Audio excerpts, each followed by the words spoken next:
Hey, everybody, welcome to Films and Fermentation. This is episode 45. Tonight, we're doing a little MCU versus DCEU retrospective. I'm Leo. I'm Kevin. I'm Mike. We hope you were able to join us last week for our villains that you love to root for episode. Welcome back for this episode. In this episode, we're going to be diving into the realm of comic book films once again, specifically the MCU and DCEU. And rather than talk about movies individually, we're going to be talking about the similarities and differences between the two products. What can they do to improve on them? Which of the products do we prefer, which I think is an easy one, and upcoming projects that we're kind of excited about. Make sure you drop us a line at filmsandfermentation@gmail.com.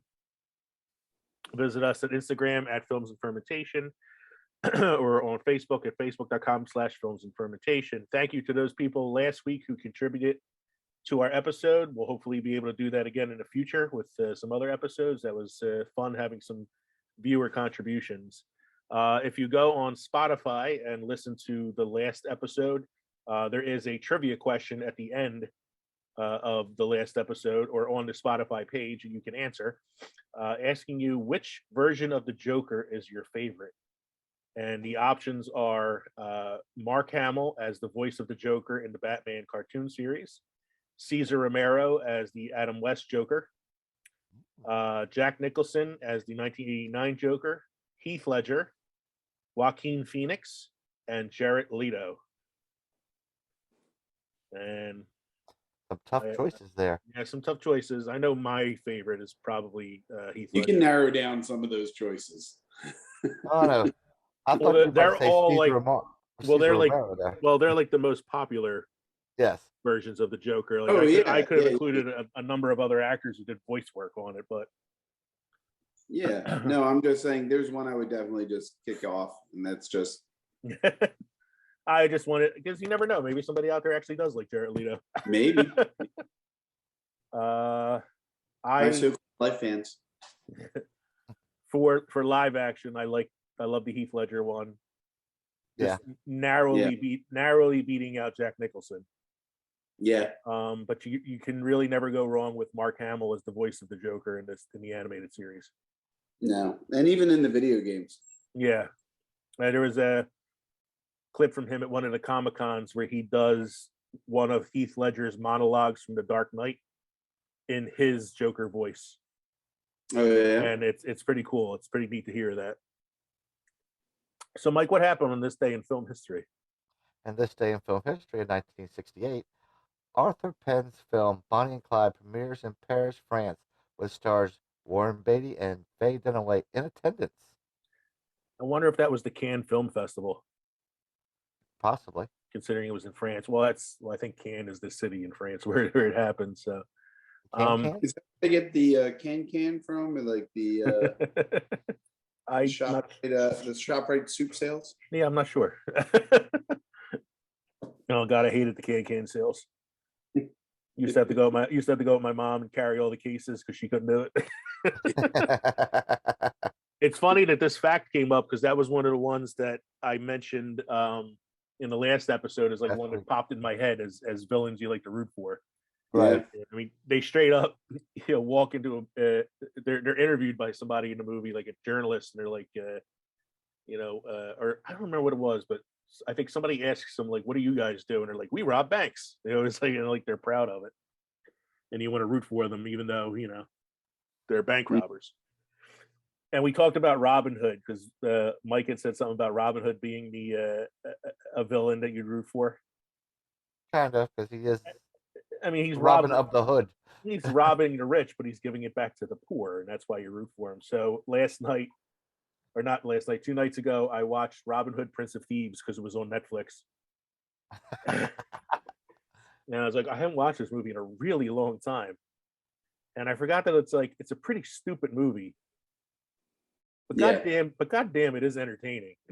Yeah, it was entertaining. Despite Kevin Costner's inability to hang on to an English accent, and the anachronisms that are the gunpowder that Morgan Freeman's character introduces in the movie. At Chew? Yeah, true. Did God pick me? It's worth watching though, just for Alan Rickman's performance. Yes. Most of which was ad-libbed. Such as tear your heart out with a spoon and cancel Christmas.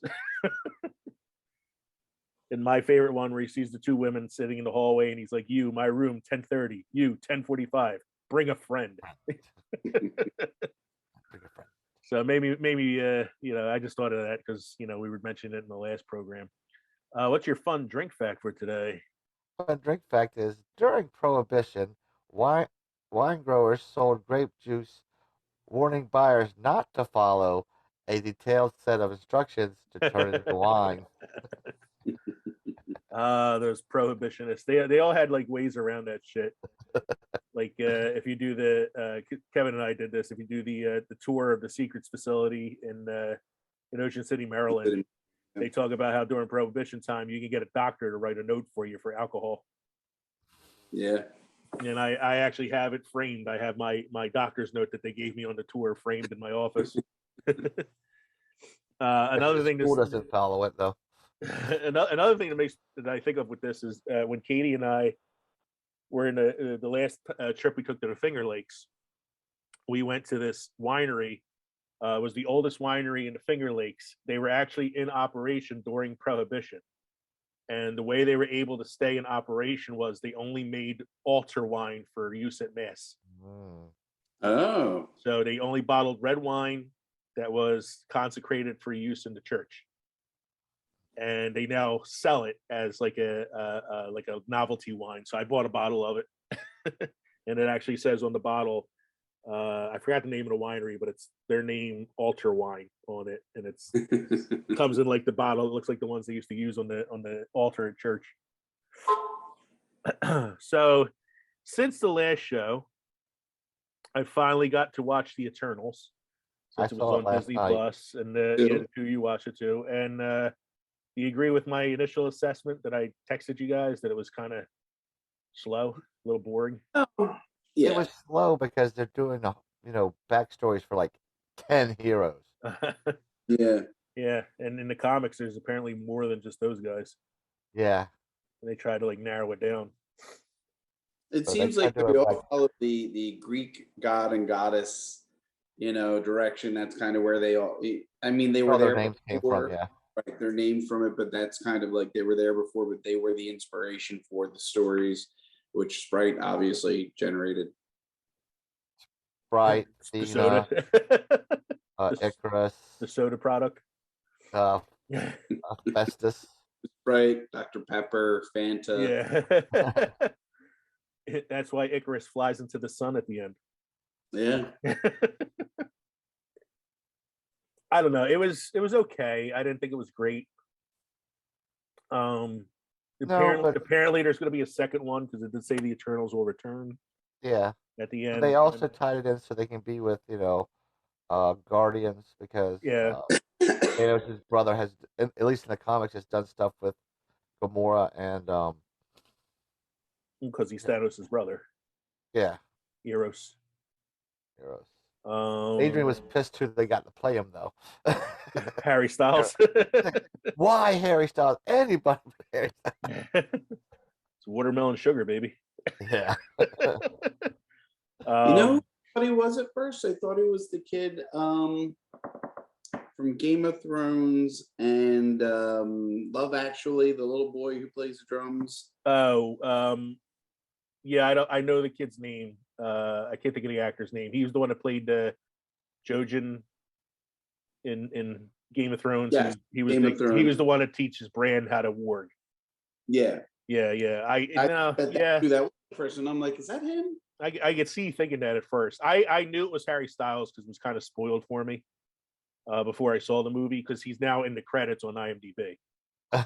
And I was looking in the credits to see like who some of the actors were playing the main characters, and his name popped up. Like, oh shit, what the hell is he going to be doing in this movie? And then it was the mid credit scene. Yeah, the after credit scene was even better. I felt like. Go ahead.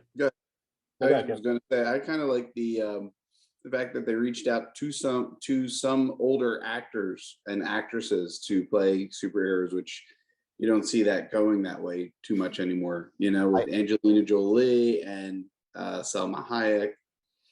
I also like the fact that they weren't the focus of the movie, though. Yeah. Right. They were also kind of not sub characters, but they did share. It was a co-star, Right. The one character I really did like, they kill off. And that was Gilgamesh. Gilgamesh, yeah, he was cool when they killed his ass off. He's a Korean actor, and I've seen him in a couple of Korean films. And it's kind of funny because in a lot of the movies I've seen him in, his big hands have always been like a major part of his character because he is like a really big guy. He was in a movie. He was in a movie called Train to Busan, which is a zombie film, and he puts like these like glass stick to the gloves on his hands and punches the shit out of the zombies. So I'm like punching's like kind of his thing. But I liked his character. He was funny. His spit beer. There were some funny moments in it. There's some funny moments. A lot of them came from the Indian actor who played Kingo. Yeah, but he's Camille Nanjiani he's a stand-up comedian to begin with. So, yeah, I mean, there were good moments. Angelina Jolie, I read, was so excited to be in a Marvel film that she came up with Thena's fighting style herself. Oh wow! Like she developed it herself because she wanted to be like, she wanted to be all in on the character. Mm-hmm. Her thing was the one that kind of it confused me a little bit at first. I'm like, all right, so there's some kind of like madness that the Eternals can suffer from. Yeah, well, they don't. But yeah, they don't really explain it too well. They give it a name, and you're like, what the fuck is that? Like, Mad Mary. I know. Yeah. So I mean, it had some good moments, but it was of the films that I've seen recently. Spider-Man obviously is the best one. Shang-Chi was pretty good. Eternals is kind of down there a little bit. Black Widow was really good. Yeah. So of like the Phase 4 films that I've seen, not the best one. I've liked the Phase 4 miniseries that Disney has been doing instead, like Loki and Hawkeye, and they've been more enjoyable, I thought. We can also do a lot more. Yeah. For the series. Christ, the WandaVision got nominated for a bunch of Emmys. Like, it's a comic book show. That's why I'm excited for Moon Knight, because they're actually going to do an origin story through a miniseries. Yeah, really instead of spending time in a movie doing that. Right. And the actor Oscar Isaac. Yeah, Isaac is a Marvel triple threat. You know that? Well, he was in he's Poe Dameron in the Star Wars films. Right. Yes, but no, he was he's in 3 Marvel movies. 3 Marvel movies. Apocalypse in X-Men. Yes, he was Apocalypse in X-Men. Okay. He was the voice of Peter B. Parker in Into the Spider-Verse. Okay. And now he's Moon Knight. So Marvel, not MCU, but Marvel. I was going to say, like, because like technically Apocalypse was a Sony. Yes, but it's still a Marvel movie. Yeah. Not an MCU movie, but a Marvel Legacy movie now. But they'll be introducing the mutants and Fantastic Four and stuff. Oh yeah. I was reading an article about the new Doctor Strange movie, the Multiverse of Madness, that it might be introducing more characters than even the Spider-Man film did, as far as like multiverse goes. Okay. Cool. So you might be getting the Fantastic Four, you might be getting some of the mutants, things like that, because it'll be blending all the multiverses together. Right. And Marvel wasn't Wanda a mutant anyway? I mean, like they didn't use mutant for the MCU; they used a different term. But yes in Marvel, she started off as a mutant, but her storyline changed since she actually wasn't. Well, I think that's because the MCU had to kind of change it since they weren't using the mutant thing, because they did the same thing with her with their version of Quicksilver. Actually, in the comic book, they actually changed both of them as not being mutants. Because their version of Quicksilver wasn't a mutant either. Right, but this was before the movies too. They changed those. And technically, WandaVision was the first one to dip into the multiverse, where they brought Evan Peters in to play Quicksilver, and he was the Sony version of Quicksilver. Yeah. I thought that was a great little drop. Mhm. When we were talking about a couple episodes ago, some of the films that might be nominated for Oscars this year, I went on a little binge last night and I watched Tick Tick Boom with Andrew Garfield. Okay. And it was a really good movie. It's a musical. He plays Jonathan Larson, who's the guy that wrote the play Rent. And Tick Tick Boom was his first published musical. And so the film is based on the musical. It's directed by Lin-Manuel Miranda. And Mhm. Andrew Garfield had never sung professionally before and did a year's worth of voice training to play the character in this movie. And you would think he's been singing his entire life. He's amazing. Oh wow. And it's a really good, really fucking sad movie, but a really good movie. Now you see, I also got a little bit of Oscar fever, so I decided to watch something that probably was overlooked by accident, but I watched Jungle Cruise. I thought it was a good movie. Mike watched it too. I don't think it was the greatest movie that Disney ever made, but It was fun. It was a fun movie. It wasn't the Jungle Cruise ride has about, I don't know, 5-10 minutes in the very beginning with all the jokes are in it. Say again? All the jokes are in it. Yeah, the jokes are in it, but I was just, I mean, they did a very good story around a ride that didn't have a story. You know what I'm saying? Right. But that's a Disney thing, you know? Right.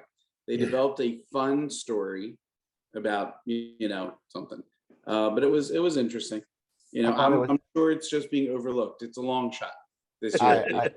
I thought it was not as good as the original Pirates of the Caribbean, but way better than the Haunted Mansion movie. Yeah.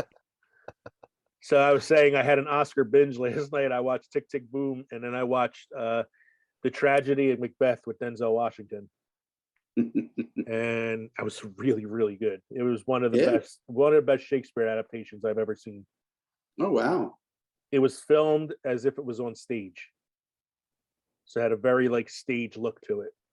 Okay. It was all black and white. It was shortened a little bit, so there wasn't the entire full play. It got to all the main points. And the fucking witches, man, some of the creepiest versions of the witches I've ever seen in a Macbeth play. It was one actress doing all three voices. So at first you think she's talking to herself like Gollum in The Lord of the Rings. So she's talking and then changes her voice to answer herself and then changes her voice again to answer herself. And her body is twisting in all these different ways, with each voice that's speaking. And I'm like, this is amazing. And then at one point she walks over to this pond and she's standing there and there's two reflections in front of her. So she has two reflections in the pond and all three start talking at the same time. Oh, and then cool. she turns to walk away and the reflections come up out of the pond and walk away with her. And it's it was one of the cool. Katie walked in and just saw that one scene and she went, that is one of the creepiest things I've ever seen.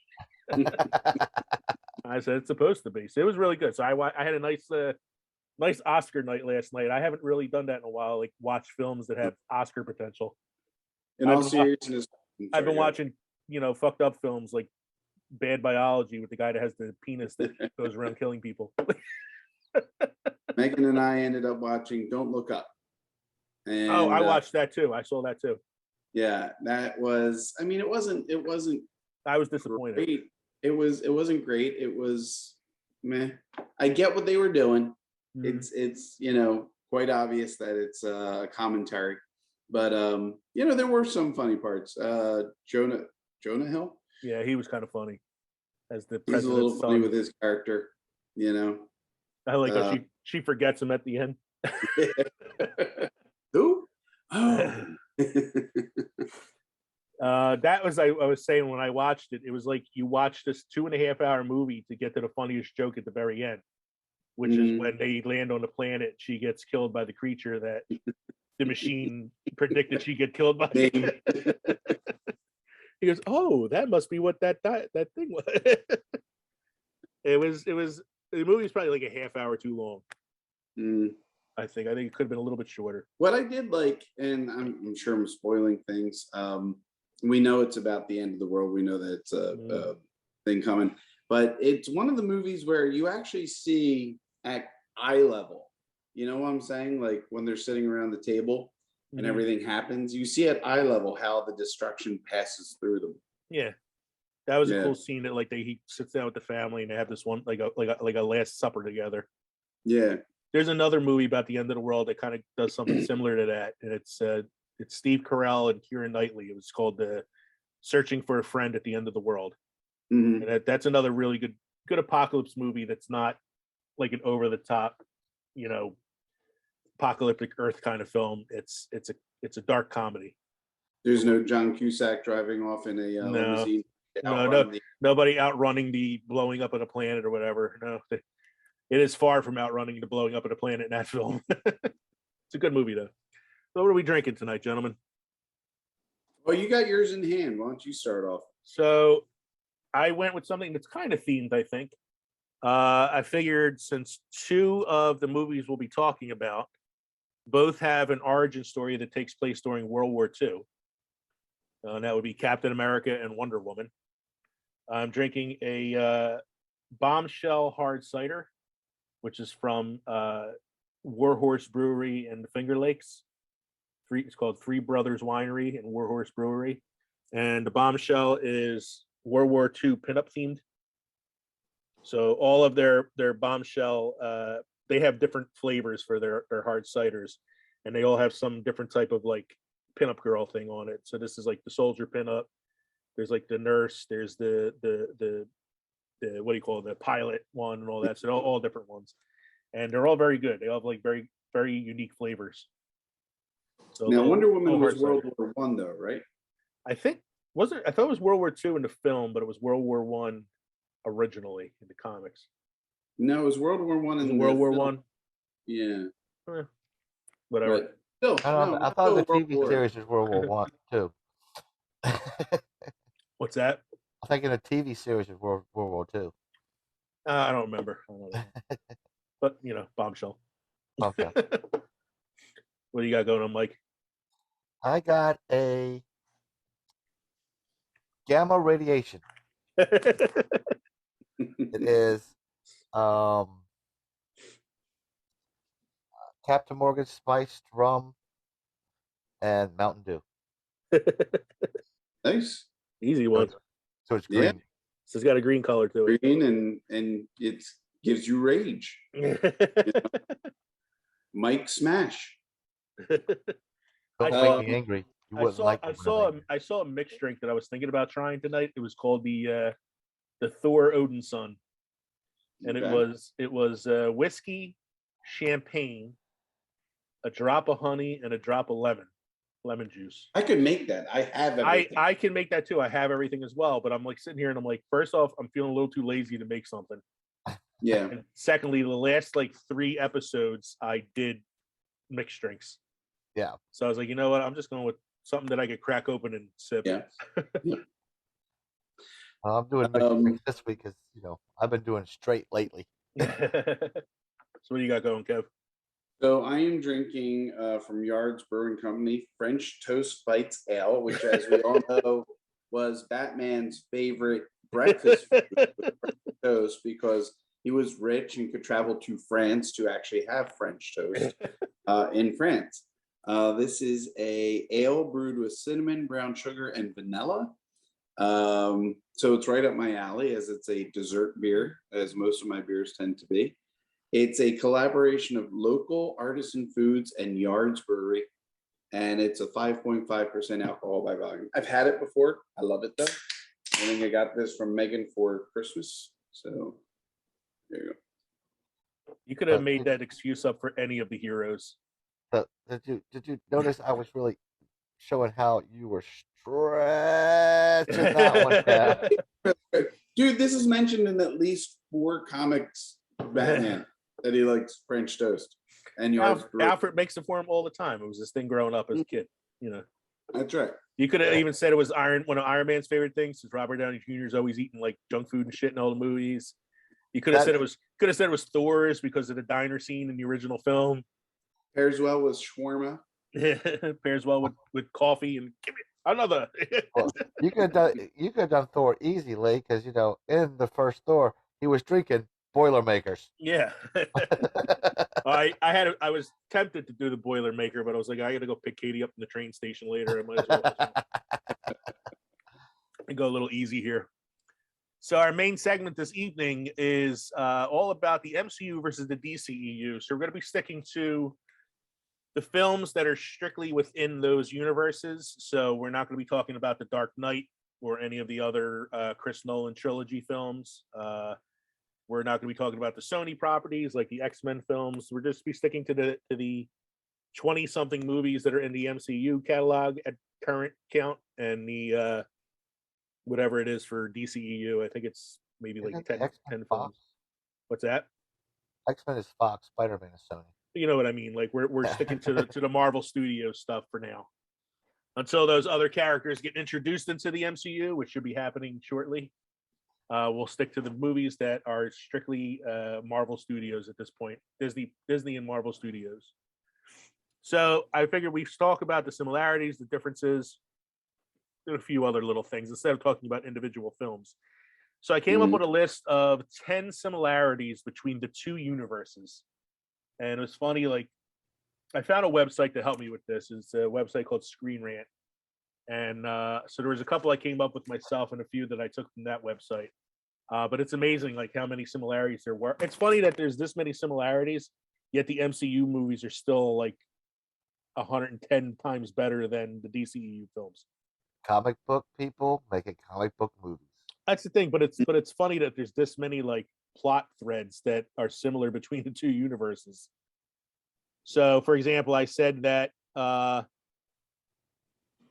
already mentioned Captain America and Wonder Woman. You have a war movie that ends with a time jump. In Captain America, he's frozen for 70 years. And in Wonder Woman, she's just kind of like blends into the background and just exists, because she's a god.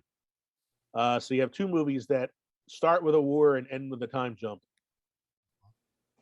I think you could say the same thing though with like Bucky too, since he comes out of the freezer in Winter Soldier. True. Dysfunctional teams with a familial bond. Roll them off. Why'd you say that name? Yeah, so you have Why'd you say Martha? The Justice League. Familial bond, but they're kind of dysfunctional. Guardians of the Galaxy. They're a family, but they're dysfunctional. The Suicide Squad. The Avengers. Eventually at some point the Fantastic Four.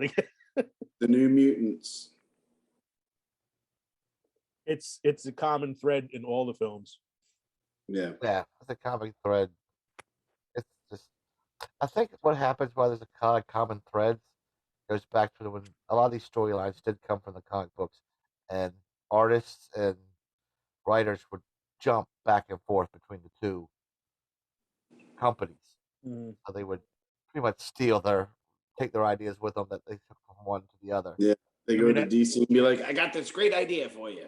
I mean, that's something we can kind of talk about too. Like, I don't have it on the list here, but characters that are pretty much the same character in the two different universes. Oh, that's so easy. You have Superman and Cap. Superman and Cap. Batman and Iron Man. You got the Flash and Quicksilver. You got Thanos and Darkseid or Darkseid, whatever the fuck his name is. You've got Aquaman and Namor. Aquaman and Namor. I'm trying to think who would be like the Lex Luthor equivalent. Kingpin. Kingpin. Okay. You've got you've got Green Arrow and Hawkeye. Deadpool and Deadshot.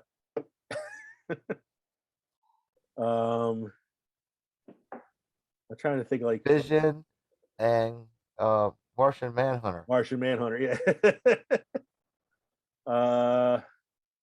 Who would be like the Hulk equivalent?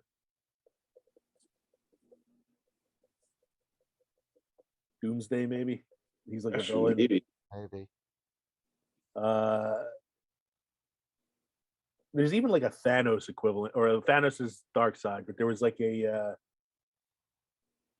who's the one? Steppenwolf is like Darkseid's henchman, or something like that.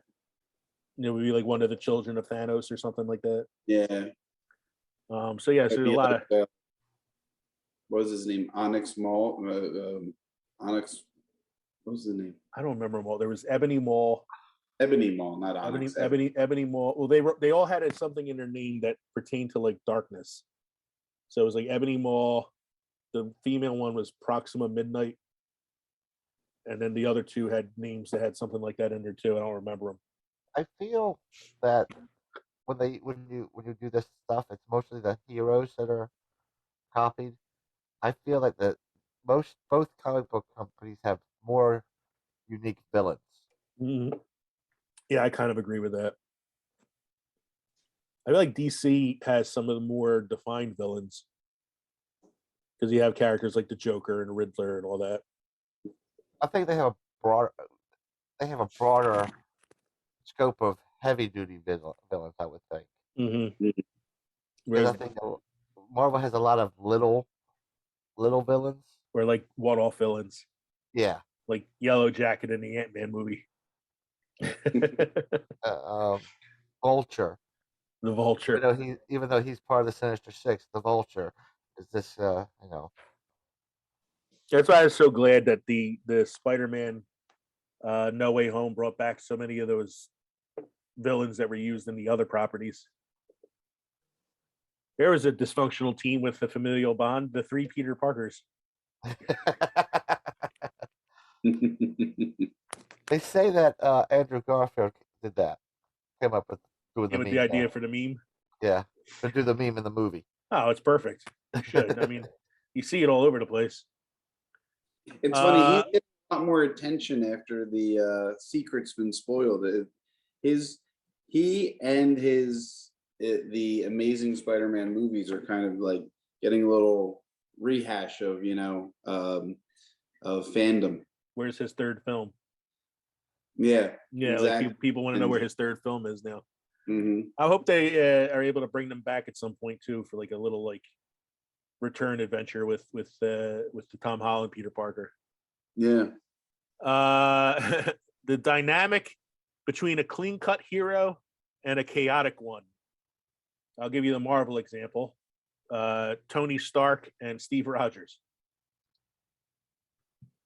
Steve Rogers is the clean-cut, all-American boy. Tony Stark is Superman and Batman. Superman and Batman. Yeah. So you got your chaotic and your clean-cut hero. There's always got to be some sort of like dynamic that leads to some sort of tension, between the two. Would that also be Deadpool and Spider-Man? Could be Deadpool and Spider-Man. I was just thinking like Deadpool and Cable. Well, yeah. Well, they're not really. I mean, they're both kind of chaotic. But I feel with the Steve and Tony,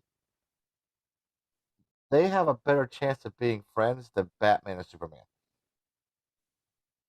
Yeah, they are, because they're not as polar opposite as Batman and Superman are polar opposites. Right. Tony and Steve are so closer together.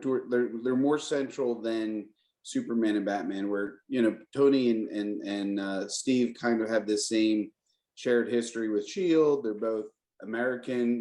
They're from different times, but they actually do have like intertwined lives. Whereas Batman is the loner, isolated,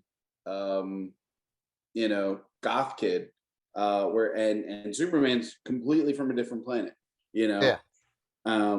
Yeah. So like they could not be any further apart. Except they both have a mother named Martha. Martha, why'd you say that? Why'd you say that name? Save Martha. Like, why would he say it that way? Why would he be like, save my mother? Like, what's her name? I can't save her. I don't know her. Why'd you say that name? Wait, are you shitting? Your mom's name Martha too? Did we just become best friends? Yep. Want to go do karate in the garage? Yep. And now you know why MCU is better than DCEU. Better plots. Oh my god. I'm thinking of that made me think of The Boys. Even though it's not a MCU DCU thing, the Boys on Amazon Prime. You have the Huey character played by Jack Quaid, Dennis Quaid's son. Yeah. And the character played by Carl Urban. Yeah. So there's your clean cut, chaotic dynamic right there. Mm. Oh, there was a shit. There was a speech, something I wanted to look up, and I totally forgot what it was now. Damn it. It'll come back to me later. Here's your fourth similarity between the two universes. Post-credit scenes that usually set up some kind of sequel. Oh yeah, that's Marvel's known for it now. I mean, Marvel kind of like you expect it now. Like you do not leave the theater till you see that after credit scene. To the point there's like now 2 after credit scenes in most Marvel movies. Guardians of the Galaxy 2 had 5 intertwined credit scenes and an after credit scene. So you'll wait for, like, even in, you know, their television shows and even in the Star Wars TV shows, you're waiting for the last episode to see the end credit scene.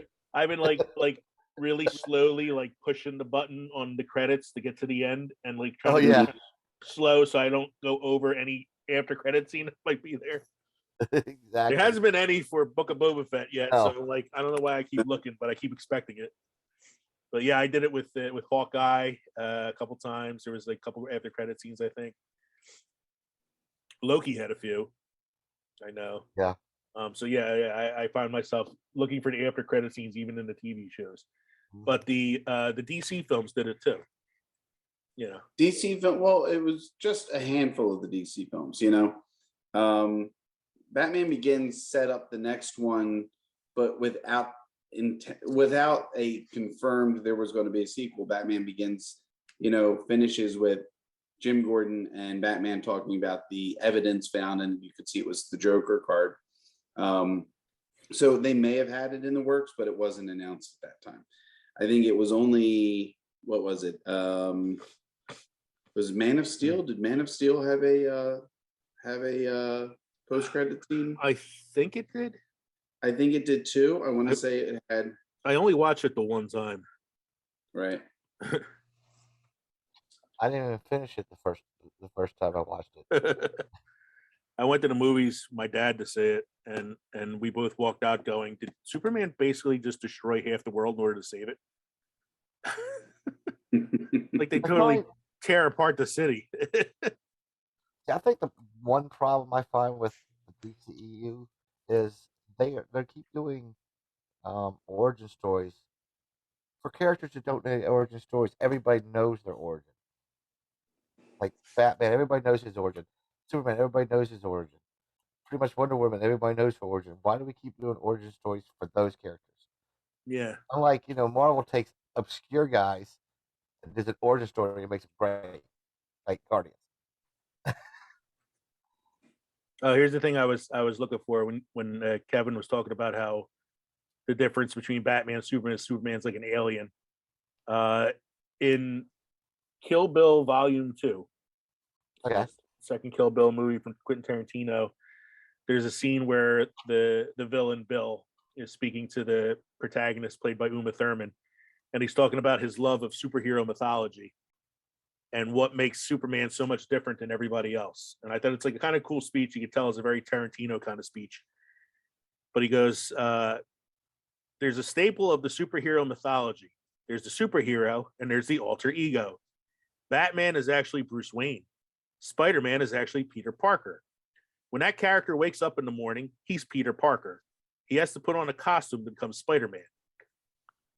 And it is in that characteristic that Superman stands alone. Superman didn't become Superman.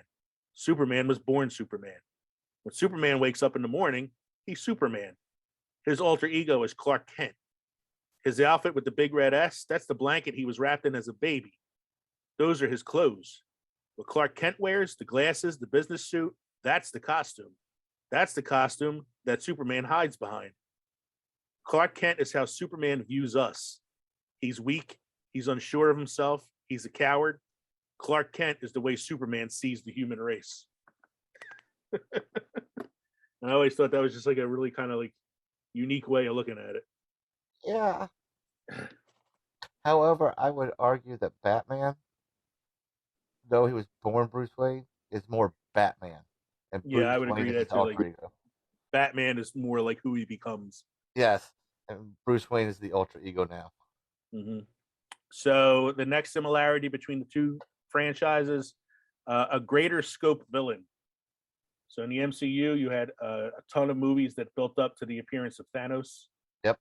And in the DCEU, you had 3 films that rushed to bring in Darkseid.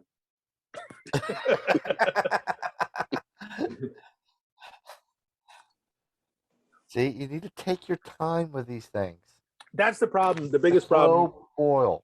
It's the biggest problem with DCEU is they rush the product just to try to keep up with Marvel. You know, Marvel had a plan. They took their time.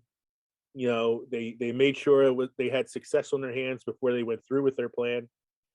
And DCU was like, well, they have the Avengers, we have the Justice League, we need to get to them fast.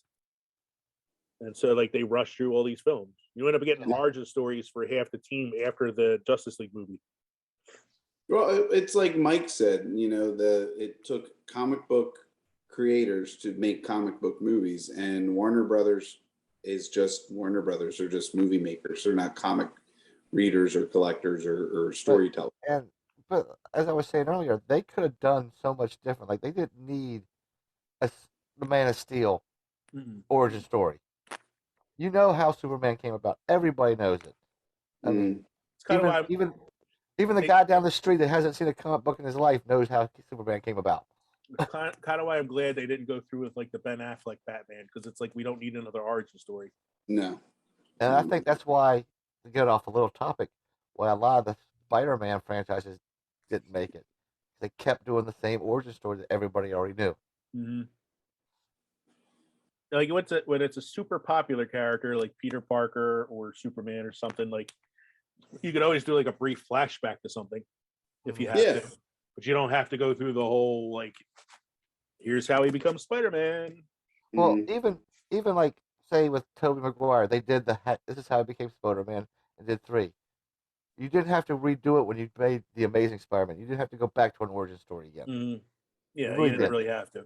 And I like how Tom Holland, they never do an origin for him, but he mentions it in the last movie. Well, in the last movie, the No Way Home, when they're on top of the roof, and he's like, I wish that spider had never bitten me, or something like that. It was right. Like, and actually, he was talking to Ned in the first movie, and Ned's like, "How's that?" He goes, "Spider bite, spider bit." He goes, "Can I get the spider?" He goes, "It's dead now." Like it's really quickly brushed off. It's not like, "Sit down, let me tell you the tale."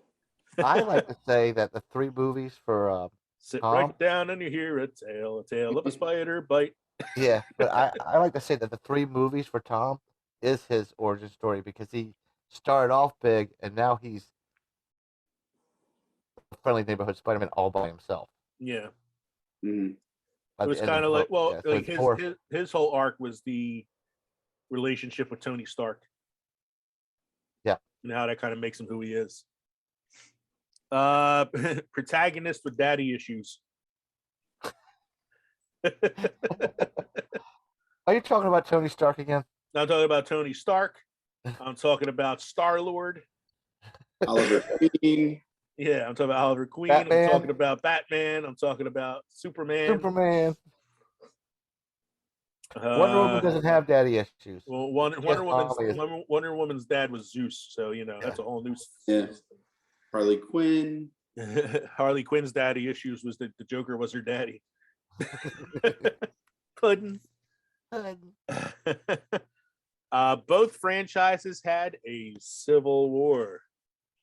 Yes. Marvel has 2. Marvel. Well, I mean, in the movie, Yeah. I know the comics had 2 of them, but in the movies you had Avengers Civil War, and then even in the Justice League film, it was the Justice League versus Superman for a short time before they got him back on their side. standalone films told out of chronology. I just said that, like with the Justice League, they did the Justice League movie, and then they did Wonder Woman and Aquaman. Mm-hmm. Yeah. But they also have done that in the MCU, like with Captain Marvel, for instance. Yeah. Because they didn't really know who was going to play her yet. But they did. But they just teased her. They teased her in.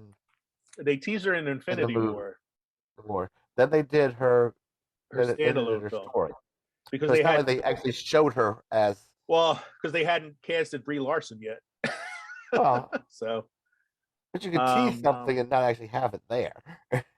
But there are some out of chronology films in there. Yeah. Hidden kingdoms that are extremely advanced. Wakanda forever. And then Aquaman's kingdom. It's like Aquaman and Black Panther have that similar vibe there. Mm-hmm. And the last similarity between the two franchises: use of MacGuffins to drive the plot, i.e., the Infinity Stones versus the Mother Boxes. Thanos needs not to see enough of the. So like not see enough of DCE stuff. What's the frick's a Mother Box? in the Justice League film, the Justice League is searching for these artifacts called the Mother Boxes that contain. Are they named Martha? Oh. No, they're boxes, like actual boxes that contain these stones of power. Computer components, right? Yeah, and by putting motherboards that you need with the CPU. Yeah. Putting them together would give Darkseid the power to, take over. Much like Thanos getting, the 6 Infinity Stones gives him the power to snap. Mother boxes. Okay. So here are some differences between the two franchises. And there are a lot of differences. But I narrowed it down to like 4 major ones. The MCU makes better use of its major stars, whereas the DCEU wastes their talent with overwrought plots. Yeah. I think Henry Cavill can still do a very good Superman. I just think he needs a better director and a better story and things like that. And I know Jonathan Nolan was part of the team that did Man of Steel, and that's kind of from the Christopher Nolan trilogy, and I really enjoyed that. But I agree, the actors can do the job. They just need the right vessel to do it right. Mm-hmm. And I have something later on that'll explain what I think would have made it work better. Like we were talking about earlier with the Eternals, sometimes they bring major stars in, and they're not the center focus of the movie. Yeah, they're the co-stars. They push the movie along, but they're not the main characters. One of the reasons that Infinity War is my favorite film in the MCU is that they were able to handle stories for this multitude of characters, and it didn't feel like anybody was wasted. Yep. Everybody had something to do. Everything connected together in some way. Unlike, say, like even Groot. Yeah, even like unlike, say, like The Last Jedi with that, Casino Planet storyline that went nowhere. All right. The Infinity War managed to have a plot line for every single one of these major characters, and by wiping out a lot of the characters, it made Endgame, a much neater film because you didn't have to focus on as many people until that big reveal at the end when everybody comes back. You focus back to the main. To your main 6 group. Yeah. The main 6 Avengers plus like a few ancillary characters like Captain Marvel and Nebula and all those. And Ant-Man, yeah, who's like the catalyst, Well, technically, he was an original Avenger, but hey, and in Steve Rogers the musical, he's there in New York. Steve Rogers the musical. I wish they had a Steve Rogers the musical. I'd love to go see that. Yeah. It looks like it did a lot better than Spider-Man Turn Off the Dark. I could do this all day. The 8th Spider-Man has gone to the hospital. I had a group of students who went to go see the Spider-Man film in New York one year on a school field trip, and they came back, and I was like, "How was it?" And they're like, "Why do I have to sing everything? Like, Musical. it's a musical." MCU makes better use of humor. The DCEU is often too dark. For example, Superman isn't meant to be gritty. Yeah, that's why I couldn't get through Man of Steel. I thought it was just too dark and gritty. I'm like, this is not Superman. Yeah, like Superman was not supposed to be somebody who regretted his powers and all that stuff. Like he was more about trying to fit in with humanity, but still using his powers to save them. He was truth, justice, in the American way. Right, but he also went through puberty. Yeah, Like you, right? Yeah. He had to figure out how to handle these changes his body was going through. I'll say And that that's why they had the television series. one of the few things I liked in Man of Steel was that little segment where like he's a kid and he uses the laser beams out of his eyes for the first time and scares himself, and his mother has to come and like, you know, talk him down and all that. Like that I like, because like, yeah, you never really got to see Superman as a kid. No, I think It has to be awkward growing up with those powers.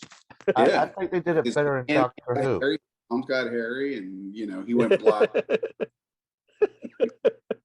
Hey, Lee. Yeah. I think they did it better in Doctor Who, where the kid got the powers and he had X-ray vision during puberty, and he's down like this the whole time. Oh, dude, if I had X-ray vision when I was going through puberty, I probably would have never left the house. Would have been dangerous to leave the house. MCU films exude a lot of charm. Even the worst of the MCU films have something about them that it's better than the DCEU films. So, Ant-Man and Wasp. Yeah, Ant-Man and Wasp was not a great film by any stretch of imagination, but it wasn't terrible. It wasn't terrible because you had Paul Rudd, who's charming enough. I liked the actress who played charming. Ghost. Come on, what's that? Charming enough.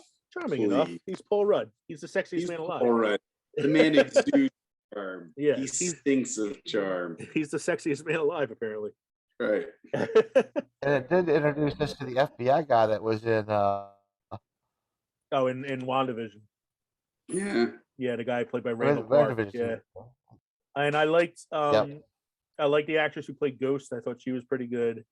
And I thought, like, for me, Ant-Man versus the Wasp was your cool down. It was your palate cleanser in between Infinity War and Endgame, you know, and set up the whole quantum realm thing for Endgame. Yeah. But that's what I'm saying. Like, that's what Marvel does, is even though it's one of their lesser films, it still manages to have some importance to the rest of them and still be somewhat entertaining. Yeah. The most entertaining film to me in the DCEU is the Wonder Woman film. And it was because it was almost a shot for shot, like, you know, remake of Captain America. You know, and that's pretty much why. I haven't seen the Aquaman film. I heard that was pretty entertaining, but I haven't seen it. But after the disappointment that was the DC guy saying don't watch it. Yeah, after the disappointment that was the other films, I just didn't bother. And the last one I have here is that the MCU took their time introducing characters and weaving a plot that eventually came together in Endgame, whereas the DCEU rushed production to get to the important stories at the cost of setting up proper stakes for the characters. You know, right, because rushing to the death of Superman. He had one film. Doomsday. I mean, it took how many years? Superman was created in what, 1939, I want to say. Doomsday finally kills, and it's created and kills Superman in 1992. Yeah. There's a lot of story in between there that they could have addressed. They didn't like build him up enough, I think, to be like somebody that the population would miss. You know, like he didn't have enough adventures yet. No. They rushed to that. They rushed to putting the Justice League together. Well, like the MCU, how many episodes or how many movies was Jarvis in before he actually became somebody? It was just a program, but he's been in through every Iron Man movie and Avengers movie. Yeah, so when he becomes the Vision, like you already recognize who it is through Yeah. the voice, just through the voice. So I mean, it's like that was the long game right there for that character. Yeah. They played the long game for 10 years. It was a 10-year project. Mhm. You know, Was it known that that was the direction? I mean, I know that they made the Iron Man movie, but did they have that entire, you know, Not for the first idea movie, I'm going all the sure, way up to but Ultron? Because it eventually. took it all the way up to Ultron. I for think that. I think they had like a loose outline of where they wanted to go, but it was all dependent on if Iron Man did well. Mhm. So like once Iron Man crushed it at the box office, they were like, okay, let's see where this goes now. And so they started, you know, and then once it became like the juggernaut that it was, that's when I think they started just saying, okay, well, we can just go through with this now and let's plan Right. it all the way out. You know, I would say like Also, 4 or 5 years into it, they were ready to go with the whole full 10-year plan. and Right. another one was, they used Phil Coulson through the whole up to the Avengers. Mm-hmm. I mean, he's just a background character, but But he's there. he was a thread. He was a thread. Yeah, like they didn't have that in the DCU films. It wasn't like Alfred was, you know, important to all the characters. He was just Batman's butler. Right. Who's So Batman? which Batman? Friend. um so where do the two companies go from here? Currently Marvel is using the episodic programming setup to begin the new phase. Well, I pretty well say they're in the middle of the Phase 4 now. Yeah, but I would say like I like the idea of using the TV program format to tell Yeah. a broader story, so that when you get to like that next big bad in the next film, whatever it might be, you know, you already Right. have a little bit of a setup there, and you know where you're going with it. When Wanda comes in with Doctor Strange too, she'll have a history. She'll have a story to kind of elaborate on. Because the Well, it's multiverse. also like they used the Daredevil series, and they brought Kingpin and Daredevil Mhm. into Daredevil or Matt Murdock into Spider-Man, and Kingpin over into another one of their series. I mean, they're So building these characters up through all this stuff. it's allowing them to bring in characters from the other properties that they can use now. Yep. But what I was saying was that the multiverse is such a big topic and such a difficult topic to address that I think it's better to do it in the series format than try to, you know, shove it all into one movie. Right. You know, you have it introduced in And also, WandaVision, you have it introduced in Loki, and then you have it broadened in the Spider-Man film. You know, and now it'll be even more significant in the Doctor Strange movie. and I also think the episodic ones, like we're talking about Moon Knight, we can do origin stories that way instead of doing a movie. Yeah, exactly. And I'm looking. I after seeing the trailer for it, I'm kind of intrigued by it. And that's the movie I need to see an origin story for, because I'm not familiar with the character. You know, I'm not too familiar with the Moon Knight character either. Same thing with the Eternals. I wonder if the Eternals would have worked better as a series, because then maybe you could have had an episode that spent time on each one of the Eternals. Yeah. Oh yeah, but however, it may have been too expensive for a series with the price tags of some of the Talent. actors they got. Yeah, the talent they got. I think one of the draws for the Eternals being a film too was that they managed to get a director who was an Oscar winner to helm it as well. So I think that was kind of one of their draws as well. For DCEU, I think they need to go back to the drawing board. Yeah, if you're going to build build up a true universe, you need to kind of go back. Like, it's a shame because I like Gal Gadot as Wonder Woman. I'd hate to see her recast. Like I said before, I like Henry Cavill. What's that? Harley Quinn. You don't want to see her recast. Quinn, right? We don't really want Margot Robbie to go unemployed. Henry Cavill. Now the rotating door of Batman that's been there. I mean, I enjoyed Michael Keaton, and there wasn't another good one until Christian Bale, and he didn't even measure up really to Michael Keaton. Right. So I'm okay with if they can, like, Robert Peterson, if he can pull it off, then great. You I didn't was like sort of Val? I was saying that, like, if the Matt Reeves Batman with Robert Pattinson playing Bruce Wayne does well enough, then maybe that could be the starting point for like the DCEU's, reboot, essentially. Mhm. And I don't think you have to recast all the actors. I mean, you can, Gal Gadot and Margot Robbie are young enough; they can continue to play the characters, I think. And the They look Flash, I their thought age. the Flash movie is supposed to bring back Michael Keaton as Batman. It is. Mm-hmm. So they're doing their own like kind of multiverse thing as well. Yeah, and I think they're going to do a Batgirl movie. Well, there's a TV series right now. Yeah, I've seen that. Yeah, and that's the thing. Like they have a bunch of TV series, but they TV they series they are okay. they kind of exist in their own thing, their own universe. They've actually been more successful as in their TV department than they have in their cinema department. Smallville did really well for the beginning. Mhm. Kind of jumped the rails at a certain point. I know there was a large following for Arrow, Mhm. right? Supergirl's been on for almost a decade now, I think. Supergirl was on for Yeah. a bit. That's recently canceled. Flash has been going on for heavy, and they've done a really good job with Yeah. the Flash. And that's because they found a way to blend all those series together, and Mhm. and like Mike said, probably because it was episodic, it worked better. Yeah. And it was more comic booky than the Mhm. films were. The films are, those dark, gritty films that they don't all have to be that way. Yeah.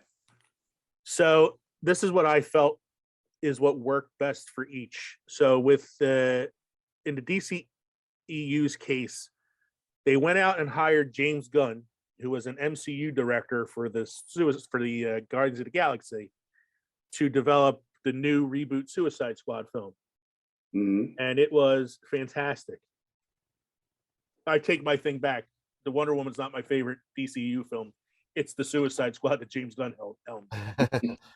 It was hilarious. It was well written. It had a nice little twist in it where you think you're following the Suicide Squad, but they're the decoy team. And then you find out this other team is the main characters of the film. You had some like standout performances from Margot Robbie, from John Cena, from Idris Elba. It was really well. They had a sympathetic villain, and it was they went out and hired an MCU director because he was temporarily fired from the MCU at the time, so they were able to poach him. And then, given the success of that film, he's back helming Guardians of the Galaxy 3 now. So, what I think DCEU really needed in the first place, and what they probably should do now if they want to try to compete with the MCU, is they need a project overseer like MCU had with Kevin Feige. Yeah. So No, I was looking that up to see who is the centralized character in the DC comics, to see who would they go to, and some woman named Diane Nelson. But she's a business executive, and she's working for. I mean, primarily she's Warner Brothers. She's not DC, but she's got the title. So, like, who do you find in the DC world who can kind of bring them all together? Because I don't know who you look at. Kevin Feige didn't work for Marvel. He was a Disney executive. Mhm. But what he did was he didn't interfere with the plots or anything like that. His job was just to corral the directors and keep the order going so that things progressed as they were supposed to. So he was the one that brought in the Russo brothers for the Avenger films, and he brought in Taika Waititi for Ragnarok, and he brought in James Gunn for the Guardians films. So that was basically his job, was just to find the right people to fit the projects. What I think is the major difference between them is Disney's the parent company. Yeah. But they let Marvel do their thing with somebody in charge. They let Star Wars do their thing, especially in the TV series, Hmm. and they're not interfering as much. They got one guy in charge of each as a separate entity. Where with Warner Brothers, they're probably got everything. Oh, it's not this DCEU. It's Warner Brothers has got their hands in the cookie jar. Yeah, there's probably like 18 producers all dipping their hands into the same project, Right. and one doesn't know what the other one's doing. You know, there's So, like, there's one that wants Superman to fly, and there's one that wants a giant spider in the film. Hmm. Whereas Kevin Feige's like, no spiders unless it's Spider-Man. Maybe they should just go back to Nicolas Cage and see if he wants to, come back with Superman Reborn. Don't be surprised. No, don't be surprised if Ghost Rider shows up in the Doctor Strange film. yeah. And not just that one. I hear which one? Agents The of horse S.H.I.E.L.D.. riding. Oh, the horse ride. No, Oh, no, that's the Sam Elliott one. The Sam Elliott one might show up. I'd rather have the Sam Elliott one than the Nicolas Cage one. No, Agents of S.H.I.E.L.D. is not not canon. Well, that wasn't Nicolas Cage. That was the guy that drove the car instead of the motorcycle. Like I said, Agents of S.H.I.E.L.D. is not canon, so I don't know when it stops being canon. It's not canon. I don't know when it stopped being canon, but apparently it's like, because now that Hawkeye's wife is possibly Mockingbird, it's not Adrian Palicki's character anymore that she played on S.H.I.E.L.D. Right. They should have Lou Ferrigno come back and part of the multiverse. What, not Ed Norton? Oh, they are bringing back Tim Roth, though. What about Eric Bana? Tim Roth is coming back for She-Hulk. Oh, here we go. Here, every rumored cameo for Doctor Strange 2. Let's see who they're thinking might show up. Teenage Mutant Ninja Turtles. Likely as cameos. Patrick Stewart as Professor X, or James McAvoy. It'd be interesting to see either one of them show up. Ghost Rider is said to have a surprise cameo in Multiverse of Madness. But which one? Not sure. Early reports suggest that it's neither Nicolas Cage nor Gabriel Luna who played him in the TV series. That it's going to be somebody different playing the role. I'm Elliot. What else do we got here? So Professor X and Ghost Rider are like the two biggest ones. Fantastic Four, possibly some of the other mutants from the X-Men series. Ones that are not so likely to show up. Tom Cruise as a Tony Stark variant.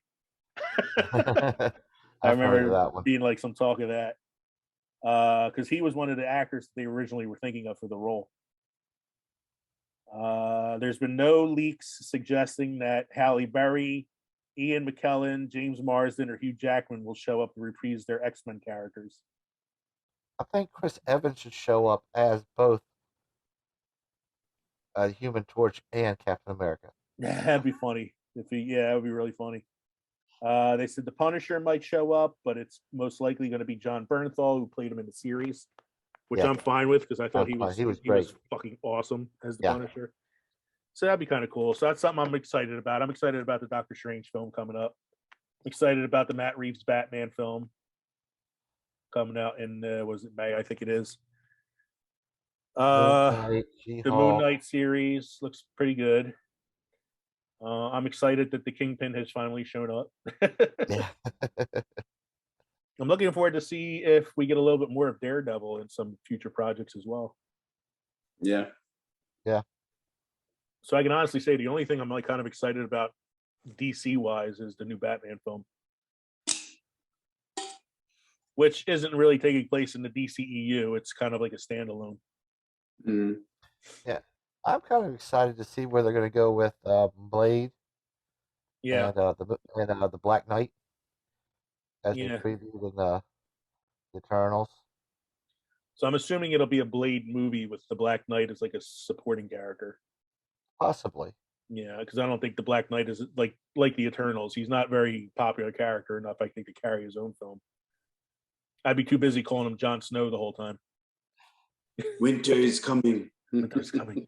I kept doing it. Katie watched the Eternals with me, and she's like, "Why do you keep calling him Jon Snow?" I'm like, "Because I don't know his real name. I keep calling him Jon Snow. It's Kit Harington. I keep forgetting it. Jon Snow is just easier to go to." Were you calling Icarus Stark? Was I calling Icarus? I kept calling Icarus King of the North. I kept putting the King of the North. King of the North.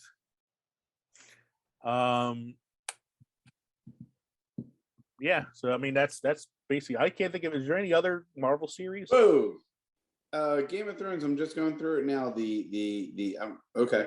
So Sansa Stark was Jean Grey. Yes. Okay. Oh, fuck. Why can't I think of his name? Tyrion. Uh-huh.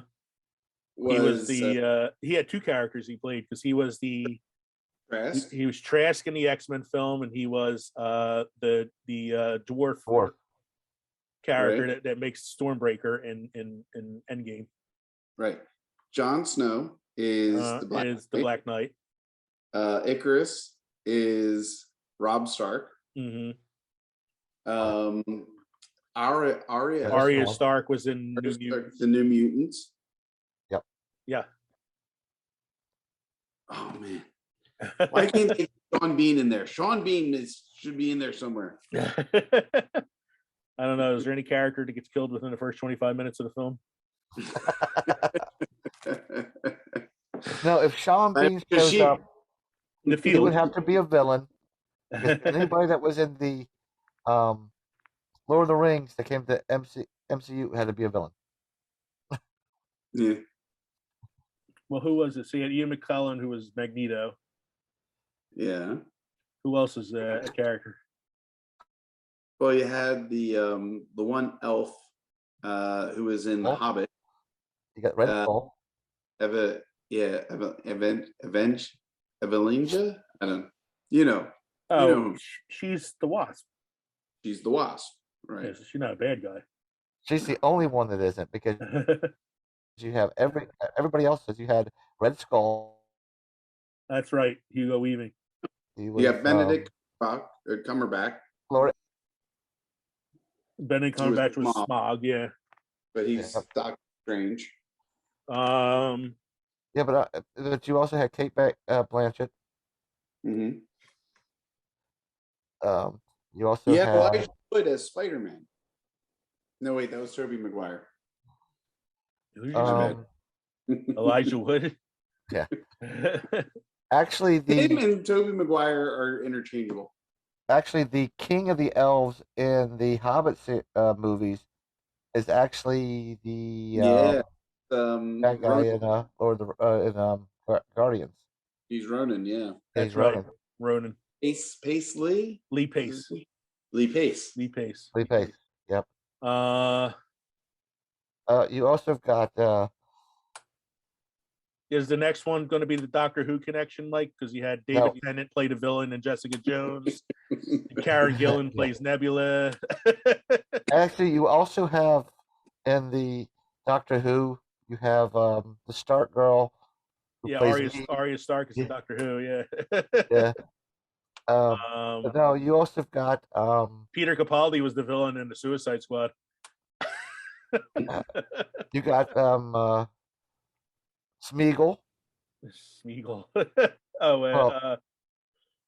Andy Serkis. He's in the Marvel movies. Yeah, he plays Claw. You also have Martin Freeman. Yeah. Who plays Bilbo in the Hobbit films? Is the CIA guy in Black Panther. I saw a meme that says, "Where do they get all these great characters to do the MCU?" And they show they all walk the pictures of them. Comic-Con and they see who's been where. Yeah. Who will these nerds like to see? Okay, I'm gonna pause it here. Thank you for joining us for episode 45, the MCU versus DCEU. If you have any opinions about these films yourself or would like to give us your reaction to our opinions of the films. Remember to drop us a line at filmsandfermentation@gmail.com or visit us on any of our social media platforms. We look forward to hearing from you.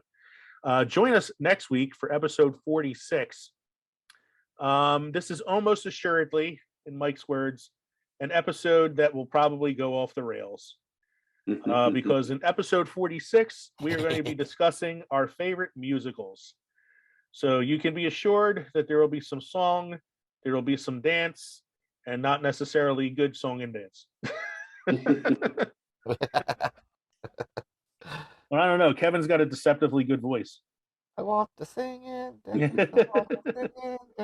This is my voice, and I'm singing. Yeah, I'm sing. singing. I love you. I love you. I love you. You're my daddy, and you never met me.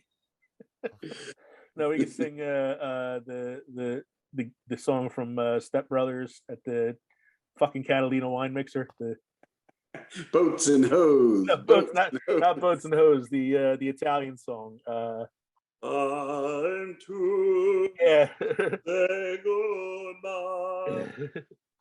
See, the show's already going off the rails, and we haven't started it yet. Yes, folks. If you join us next week for episode 46, Best Musicals, this is what you have to look forward to. So thank you everybody for joining us tonight here at the intersection of pickled and fermented. I am Leo. I'm Kevin. I'm Mike. I hope you enjoyed listening to the episode as much as we enjoyed recording it for you. Cheers, everybody. Cheers. Cheers.